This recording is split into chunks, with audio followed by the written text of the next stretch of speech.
बिस्मिल्लाहिर्रहमानिर्रहीम। अस्सलाम वालेकुम दोस्तों, आज हम बात करेंगे खिदमत कार्ड के हवाले से जो हमें बच्चों को पैसे मिलते हैं उस हवाले से हम बात करेंगे। सबसे पहले दुरूद शरीफ सल्लल्लाहु तआला अला मुहम्मद। जानते हैं कि पैसे आ चुके हैं और मैसेज भी आ चुके हैं और पेमेंट भी जारी है, सिस्टम भी अपडेट हो चुका है। काफ़ी सारे दोस्त ये सवाल कर रहे हैं हमें मैसेज नहीं आया, हमें पेमेंट किस तरह मिलेगी।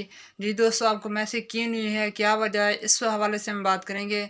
अगर आपके पास मैसेज नहीं आया तो आप करीबी शॉप पर जाकर अपना अकाउंट चेक भी करवा सकते हैं कि मालूम करें कि क्या वजह हमें पैसे क्यों नहीं दिए जा रहे।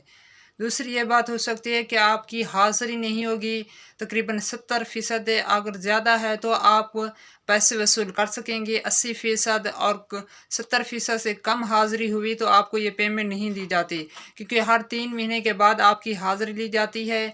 आपको देखा जाता है कि हमारे स्टूडेंट पढ़ रहे हैं या नहीं पढ़ रहे, स्कूल से छुट्टी हो गई है या नहीं, वो तालीम को जारी रखे हुए या नहीं रखे हुए।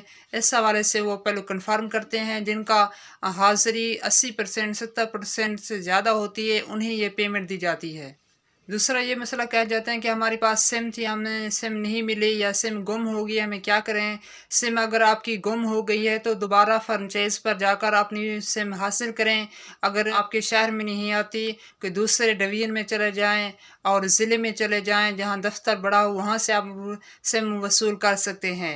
अगर सिम का भी मसला है तो अब ये मसला भी होता है जिसमें आपका रिकॉर्ड सही नहीं होता, शनासी कार्ड या वल्दियत में कोई मसला होता है, वो अपना मसला हल करवाने के लिए पंजाब बैंक जाएंगे, वहाँ आपकी ईमेल सेट होगी, आप ईमेल सेंड करवाएंगे, आपका डेटा अपडेट होगा। डेटा अपडेट होने के बाद ही आपको मैसेज रिसीव होगा, तब ये पैसे आप वसूल कर सकेंगे। इस तरह की मज़ीद इन्फॉर्मेशन के लिए हमारे साथ जुड़े रहें। इंशाअल्लाह न्यू वीडियो के साथ जल्द हाजिर होंगे। अल्लाह ताला आपको दुनिया में भलाएँ अता फरमाए, तरक्कियाँ अता फरमाए। अस्सलामु अलैकुम।